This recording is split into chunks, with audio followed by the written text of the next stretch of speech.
Welcome to Hamburgers and Horror, the home of meat, monsters, and Michael Myers. I'm Noah Hook, and today we're looking at 1981's Halloween 2.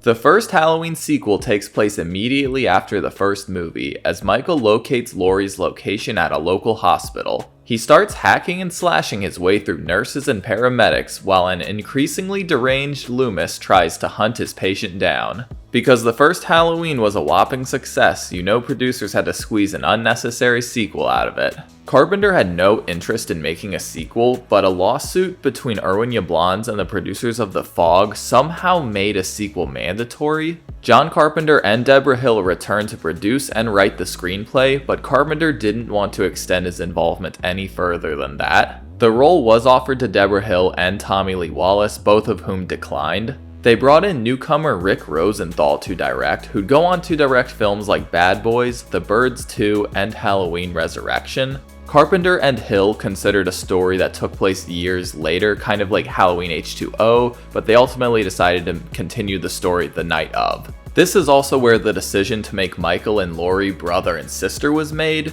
Carpenter has called it a foolish decision that was a result of being forced to continue a story he considered already finished. Luckily, most of the original cast reprised their roles. We've got Laurie, Loomy, Sheriff Brackett, and Marion Chambers. Halloween 2 has a lot more characters, but most of them aren't too important, so I'll introduce them as we go on. Nick Castle was unable to reprise his role as Michael Myers, so they brought in actor and stunt coordinator Dick Warlock for the role. Warlock's career is magnificent, as he's worked on classics like Soylent Green, Jaws, Escape from New York, The Thing, Firestarter, and Pumpkinhead, to name just a few. Yablans and Mustafa Akkad invested a lot more in the sequel, giving Halloween 2 a budget of around $2.5 million. Dean Cundey returned as cinematographer, and very luckily, they realized 3D wasn't a great option for the film. Rosenthal tried to stylistically match the original so it would feel like one long movie, although this time around a lot more time is spent with Michael, bringing him out of the background to center stage. Slasher movies had begun to boom by 1981, and there were some new standards that needed to be met,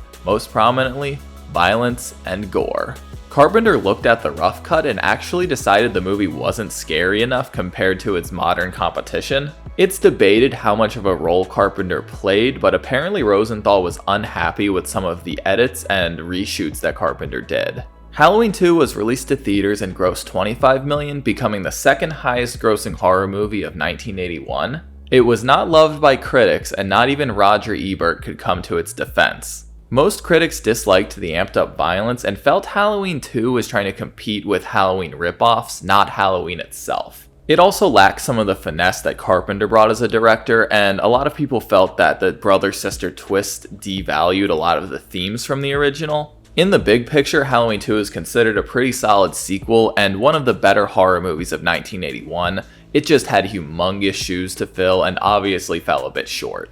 It currently has a 32 and 63% on Rotten Tomatoes, so while critics haven't come around, a good amount of audience have some love for the sequel. It's actually been like 5 years since I've watched Halloween 2, so I'm not too sure what to expect going in. Let's all keep an eye out for hypodermic needles, because we're watching Halloween 2. The movie opens on the same Halloween night we just left, as Mr. Sandman plays over. We rewatch Laurie sending Tommy and Lindsay to find help, Michael creeping up on her, and Loomy giving him 6 shots. Actually, it was 7 this time. He comes down to get a better look at Michael's landing point, and he sees the shape is bleeding. One of those awful neighbors who didn't help Laurie wanders out, and Loomis tells the plebeian to call the cops. I've been trick-or-treated to death tonight.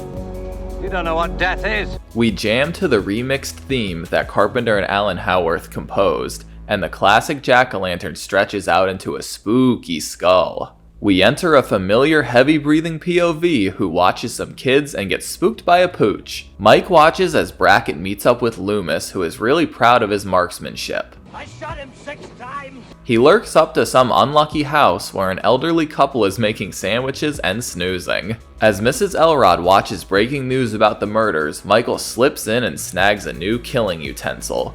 Damn it, Mike, you bled on the ham! He moseys over to the neighbors as a young woman named Alice comes outside to check on Mrs. Elrod.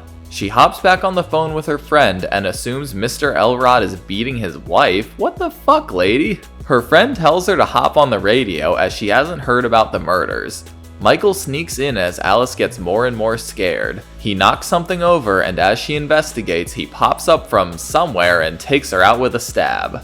Laurie is being carried out on a stretcher and loaded into an ambulance, and paramedic Jimmy, played by Lance Guest, tries to comfort her. A distressed mother is bringing her son to the hospital as a piece of candy he got had a razor in it just as the ambulance arrives. They wheel the shocked Strode inside, where the bleeding child has to wait to see the doctor. That's because Dr. Mixter likes his mixers and is apparently drunk, so the nurses are doing the brunt of the work. Apparently they need to put her to sleep, I guess to stitch up her stab wounds, which Laurie is not happy about.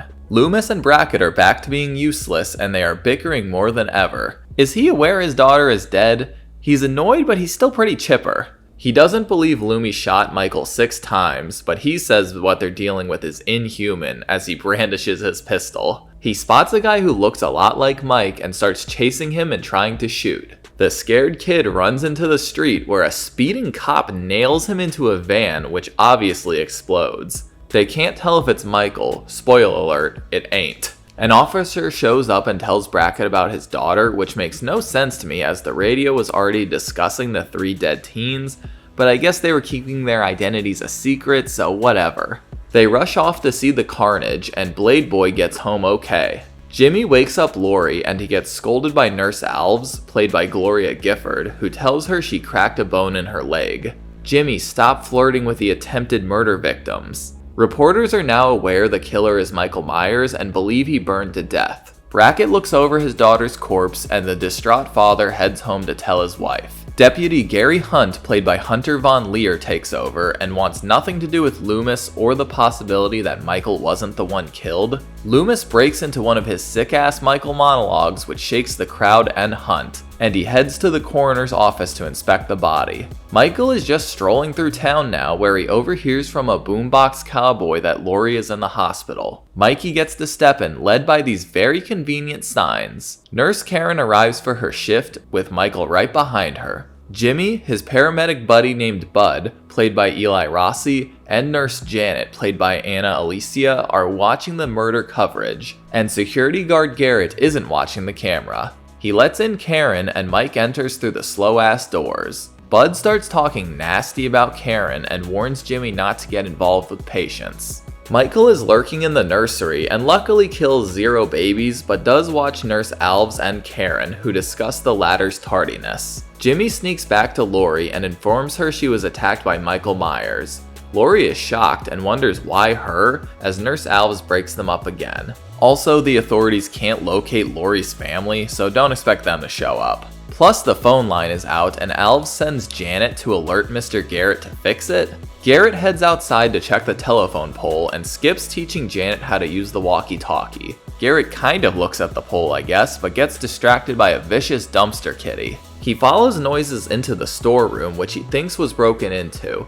Too bad Janet doesn't know how to use that damn walkie-talkie, so she can't respond. He wanders further in, checking lockers, and gets snuck on by Michael and a hammerclaw. Janet gives up and gets back to work, I guess. Loomis has brought a dentist to examine the corpse's teeth, but he can't say it's Michael for sure without an x-ray. They have to prepare for the worst, and Hunt sends all of his officers back on patrol. Meanwhile, a mob has descended onto the Myers house, and Loomis starts talking about the crowd like they're a pack of wolves. One of their number was butchered. This is the wake. Hunt tries to disperse them, and he and Loomis discuss Michael's calm demeanor and patience, and how that coaxed the sanitarium staff into forgetting the monster he is. Some teens approach Hunt as they are worried about their friend, Ben fucking Tramer. He was the guy Annie hooked Laurie up with, and he got super drunk and had a mask on, and I think we found our burn victim.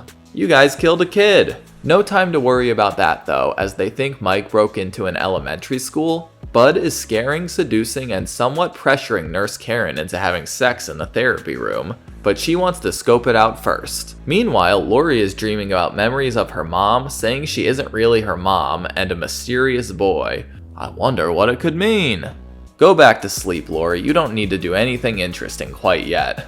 Bud and Karen have hopped into the physical therapy hot tub and get to making out. Michael turns up the heat a bit and Karen has Bud go to turn it down. She's too busy patting herself to notice Bud being strangled to death, and Michael sneaks up right behind her. Thinking it's Bud, Karen sticks Michael's nasty ass finger into her mouth. Michael's more of a foot guy and repeatedly dunks her head into the increasingly hot tub, which eventually melts her face and scalds her to death. Loomis and Hunt are looking over Michael's cryptic classroom messages, which includes a knife and a sister drawing and the word Sawin written in blood. Marion Chambers shows up for plot purposes and she tells him he has been ordered to return to Smith's Grove. The higher-ups thinks this incident will jeopardize the entire sanitarium and they want him far away from Michael Myers. Even the governor is a part of this and a federal marshal is there to take them both back. Jimmy sneaks in and pledges his undying loyalty to Lori, but she's not exactly all there at the moment. Nurse Jill, played by Tawny Moyer, sends Janet to find Dr. Mixter, but he ain't in the shower and he ain't looking at his fish. Dr. Mixter is dead with a syringe to the eye. The Shape emerges from the darkness, who shoots a bunch of air right into Janet's temple to kill her. Head tilt. Jimmy goes looking for Nurse Alves and Jill gets buzzed to another room. Michael takes this opportunity to enter Lori's room and he gets right to stabbing, but Mike's been bamboozled by some damn pillows as Lori has snuck away. Jill realizes Lori isn't in her room as well as our queen hobbles into a different room and silently hides in fear. Jill searches for Mr. Garrett and unknowingly enters the room Michael is hiding in. Luckily, she's distracted by Jimmy, who finds it odd he can't find literally anybody who works here. Sadly, they decide to split up again, and Jimmy's search does lead him to Nurse Alves. The poor woman has literally had the blood drained out of her, and dumbass Jimmy slips and knocks himself out. We won't be seeing him for a bit. Jill is going to get some help, but wouldn't you know it, all the cars have been sabotaged. She heads back inside for plot purposes, and Lori gets back on the move. She runs into Jill, who also runs into Mike, who stabs her with a scalpel and lifts her way up, once again showing Mike's ridiculous strength. Michael slowly follows the limping victim, who heads downstairs, not following the exit signs. She runs into the body of Mr. Garrett and is able to climb through a window before Michael can get her. She finds an elevator which just barely keeps him out. She runs out to the parking lot and hides in a car, instead of just continuing to run away. Loomis and Chambers are being escorted back to Smith's Grove and he is rambling about druids and occult practices. He says Samhain isn't the evil spirit and we shouldn't fear monsters, we should fear the evil that is unconscious within us all. Marion says that's all well and good, but she has found a secret file on Michael he might want to know about. Turns out Mikey has a little sister and she was adopted by the Strode family after Judith's murder. Loomis realizes Michael is more deliberate than he has always believed and he demands to be taken to the hospital. When the marshal refuses, Loomis pulls his gun and even fires a warning shot to turn the car around. Lori is joined by a blood-soaked Jimmy who's looking pretty fucking concussed. Good night, sweet prince. Jimmy's head lands on the horn and Lori can't get the car started due to Michael's earlier sabotage. She crawls out, suddenly unable to walk, as Loomy's crew arrives and the terrified teenager can't call out loud enough for them to hear. She finds her footing just in time for Michael to arrive, but thanks to his usual slow-ass pace, Loomis is able to get her in just in time. Michael strides right through the glass door, but Loomis fires 5 shots into the killer, dropping him to the floor. Loomis tells the marshal to keep away as he knows Michael isn't really dead, and he sends Marion to call for backup in the marshal's car. The marshal just refuses to keep away from the body, and Michael punishes him with a throat slit. Lori and Loomis run and try to hide in a surgery room, while Chambers successfully calls for a ton of backup. Loomis gives Lori a gun as Michael starts smashing through the door. Loomy didn't think to reload and gets stabbed by Myers, and he dramatically falls back into some hospital equipment. Lori tries to communicate with Michael, but all she gets is a head tilt in response. He keeps approaching and Lori lands 2 fucking headshots right in the eyes. Hell yeah, Lori. Blinded Michael flails his scalpel around while Loomis recovers and starts releasing a tank of gas. Michael follows the sound over to Loomis and Lori starts unscrewing more tanks. The room is filling up with gas now and Loomis distracts Michael so Lori can run for it. He says farewell to Michael and ignites his lighter and the entire room goes boom. Michael emerges from the fire but he eventually succumbs to the flames. This was supposed to be the end for Michael Myers, but we know how that goes. The movie ends that morning with cops counting bodies and reporters harassing Laurie. She is driven away, deep in shock, thinking about melty, murdery Michael. And that's Halloween 2. It's a bit of a mixed bag for me. I'll start with some of the good. It does feel like a direct continuation of the story. Rosenthal does a great job replicating Carpenter's style, which is no small feat. I enjoy that we get more Michael, but he's not acting out of character or anything. He's not as scary as in the original, but he definitely has his moments. Loomis, on the other hand, is becoming more and more scary as he becomes more unhinged, and his ridiculous dialogue is great. I like the more graphic kills. They get a bit more outlandish, but not beyond the realm of reality quite yet. The remix theme is a lot of fun, and the choice of Mr. Sandman is interesting, and I can think of a few movies that it definitely inspired.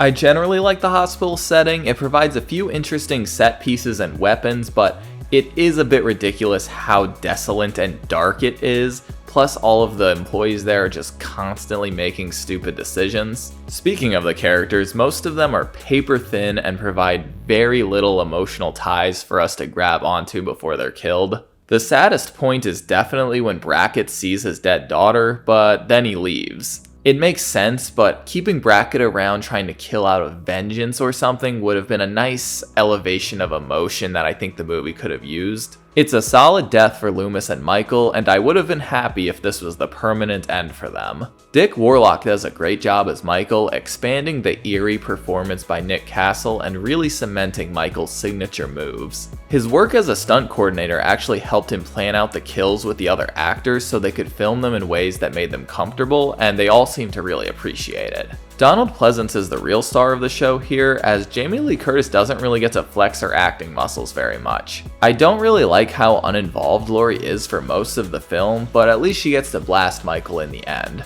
And I don't know what the point of Jimmy as a character was. He was built up as important just to knock himself out in a pool of blood and then just be gone the rest of the movie. And obviously there's the brother-sister reveal. I think it was pretty unnecessary, illogical, and contradictory to what made Michael so scary in the original, but it's also what helped keep this franchise alive for so long, which is both good and bad. I don't think you can find many horror sequels that look and feel so similar to the film it's following. It really does feel like a direct continuation of the first one. It doesn't quite reach the heights of the original, but I honestly have to blame that on producers and Carpenter more than I do Rosenthal. It's hard to write a masterpiece script when you literally don't want to write it. But Halloween 2 is a solid sequel and standalone film. It's hard not to talk about it in relation to the original Halloween, but that's because it shares so many of the elements that made the first one a smashing hit. Halloween 2 has really suspenseful moments, inventive kills, great cinematography, and a fantastic leading cast. It's one of the better slasher films you could watch, which can't be said for many of the following sequels. Speaking of, next week we'll be looking at Halloween 3, Season of the Witch. You know, the one with the killer Halloween masks. Thank you all for joining me, and an extra thank you to my patrons. As always, I'm Noah Hook, and this has been Hamburgers and Horror. Stay safe out there. Thanks for watching my review of Halloween 2. If you enjoyed this review, be sure to like and subscribe so you can keep up with my weekly horror reviews. And if you want to help support the channel further, be sure to check out my Patreon account. You'll be able to vote for future movies and franchises I cover on the channel. Thanks y'all.